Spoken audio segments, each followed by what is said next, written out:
Thanks for the time. I really appreciate it. I'm curious. Murray Boyles from South Carolina, obviously playing really well for them, averaging I think 20 and 10 through 3 games. Got into the line 23 times through 3 games. I know one thing you've really worked with Malik over the last couple of years is being able to get him to defend without fouling. What kind of challenge is this going to present, not for just Malik, but the front court this weekend with a player like that, with that talented, being able to get to the line like he does? Well, it'd be a major test for us, this early in the season. He's after watching him on film, he is a load, and they go to him just like we utilize Malik and Baller when we get opportunities. We just got to see. Malik has gotten better defensively in terms of playing smaller perimeter guys on the floor because we've been switching some with him. Um, but this is a big four, a powerful four that I think he's about 6'8", 6'9", about 245. That demands the basketball. So, we just got to gauge it and see how Malik is playing him, and um, and let him play him. We'll just see where it goes. I mean, I feel good. He's got to play Malik on the other end as well. So, we'll just see how they match up and go from there. We'll go Zach and then Todd Golden. Mike, I know it's a small sample size, obviously, but we've asked you about McKenzie's scoring in the last, couple games here. What changes for you guys when he's scoring at all three levels? Obviously, we know he can shoot threes. It seems like he's finishing well around the rim. We've seen him mixed in the mid-range jumper these first couple games. Like what dynamic does it add to the offense when you've got a guy like that that can score at all three levels, kind of whatever the defense is giving him? Well, I mean, then you can count on that. I mean, you can put him in situations if you need a mid-range two where, he's been able to make shots like you mentioned. He's finishing at the rim. You know, I I mean, I like everything about what he's done from an offensive standpoint, and he's gotten a little better defensively. I'm on him a lot about defending, and knowing our coverages and where we're not having miscues, because we've had some in the first two games, and those, and you expect it because of all the newness that we have. But he's been with me now a year, and I'm pushing him harder on the defensive end to not have very many miscues. But offensively, I think he's gotten better, and he's heading in the right direction for what we want done. So I'm pretty pleased in that regard. Todd and then Daniel Flick. Mike, I know it's a small, only 2 games so far, but what are your impressions of the way you've played defensively so far, and what do you feel like you want to see more of on the defensive end? Well, again, I mean, I think our defense has been pretty solid. I mean, you win lopsided games like we've won. Um, and you look at, when we played Eastern Illinois, I just thought early on our switching was was terrible. I mean, we weren't up to touch. And guys, they were making, you got to give them credit. They were making shots. And, those are the things from a defensive standpoint that we're trying to eliminate. Um, I didn't think we put much pressure up the floor as they were bringing the ball up the floor. We were kind of on our heels a little bit, and I thought the second half we flipped that, and we were up to touch, and our switching was pretty damn good, and the results is what it was. The second half we played pretty good basketball. So I just got to consistently get us doing that from the start all the way through. Flick and then Zach Browning. Yeah, Mike, I wanted to ask you on Umar. I want to say there's a play from Eastern Illinois that's kind of it's kind of viral now about where I think Eastern was running a little bit and Umar was around midcourt and he wasn't exactly running.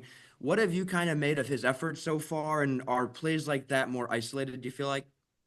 I'm not going to sit here and single out one play. I mean, Ballo has made and has played well for us. I mean, he's again, when you see things like that on tape, hey, you you note it, and you you make sure that they know that, hey, that's not acceptable in terms of getting back, but you singling out one play. There's times he has gotten back and he's done what we've asked him to do. So, I mean, when I see stuff like that and guys not getting back, that's a cardinal sin with me in terms of defense. When that ball changes hands, you got to get back and build a wall and not let guys get behind you for layups. And we did that a couple times in that game, and it's unacceptable. So they know it, and we've made that very clear in film session, and you just try to build on that and not let it happen again, and see where it leads you. Zach, and then Jim Coyle. Hey, Coach, I'm curious how much you think that the last couple of minutes against Eastern Illinois will help Cannon Carlisle get his offensive game going. He knocked down a couple of shots. How much and how important do you think that was for him to see the ball go through the basket? No, it's huge, because he makes some in practice. I mean, trying to get players to carry over from practice to the game has been, it ain't been a major challenge because we haven't played great basketball, but we haven't played bad basketball. We played some pretty good basketball in stretches. So, I mean, I want things probably a lot quicker than they do. But again, that's just me as a coach. But to see him knock some shots down in the game, I mean, that's huge. I'm just hoping that it's a carryover, when we go into the South Carolina game. Jim, and then Mike Schumann. Hey, Coach, there have been other bright spots, obviously, this season, but Trey Galloway coming off the bench and averaging over 8 assists a game, and the rise of Bryson Tucker have to be two things that are giving you a pretty good feeling going into this season. Guys, there's a lot of positiveness around our team. I mean, we haven't probably, I look at the Tennessee game, and that was a competitive big time game. I mean, where, we competed from beginning to the end, and nobody wanted to give. And that's where I'm hoping that we can be, as we continue this season. I mean, they couldn't score, we couldn't score, but it was back and forth. And then we made plays that we needed to make to win the game. Um, you know, having Tucker, having Gallo able to do the things. Gallo knows me, and he has converted himself based on the year that he had last season in terms of how, we want to play. I mean, he knows how we want to play, and so that's a bonus. Unfortunately, I can't play him 30 minutes because his body won't take it right now. And so we have to be conscious of that and kind of play him as we go along. But the minutes that he's played, they've been unbelievable minutes. I mean, his numbers have been fantastic in terms of being able to distribute a basketball and get it where it's got to go. And he makes our offense flow, in terms of how we want to run it. So I mean, I'm very pleased with Gallo and in the short minutes that he's played, and hopefully as the season goes on, we can get him stronger where we can extend the minutes even more. But Tucker's been a plus. I mean, he's a freshman that's still trying to figure it out, but he's given us some positive minutes, and I'm expecting to continue to do that the rest of the way. Mike, and then Jeff. Yeah, good morning, Coach. You mentioned the slow start against Eastern Illinois. You also had, you gave up a bunch of offensive rebounds in the game before that. I guess my question is, you got a veteran team here. Are you seeing that the players are kind of taking the lead and identifying things like, not playing as hard as they should be, or is this, a team that you're going to feel like you have to keep getting into and pushing as the season goes on? Well, again, guys, we got new guys, and everybody's still trying to learn what the hell is going on. And we have made progress. I'm not going to sit and let you guys tell us that we haven't, because we have, but we got a long way to go. And no, I don't like the fact that we gave up offensive rebounds. I mean, I don't think any coach, and college basketball on any level, you know, we're like watching film when you're not blocking out and getting after it and rebounding the basketball. I thought that's where the game was a major difference in the East, was 50-50 balls and them outworking us to get second opportunities. But the second half, I thought we eliminated that.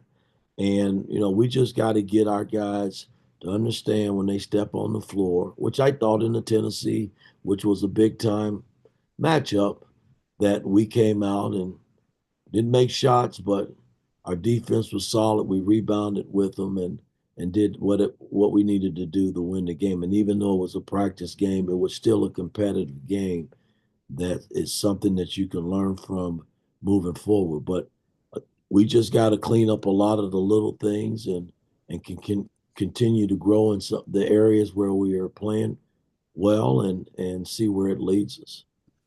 Last question, Robbie. Good morning, Coach. Appreciate your time.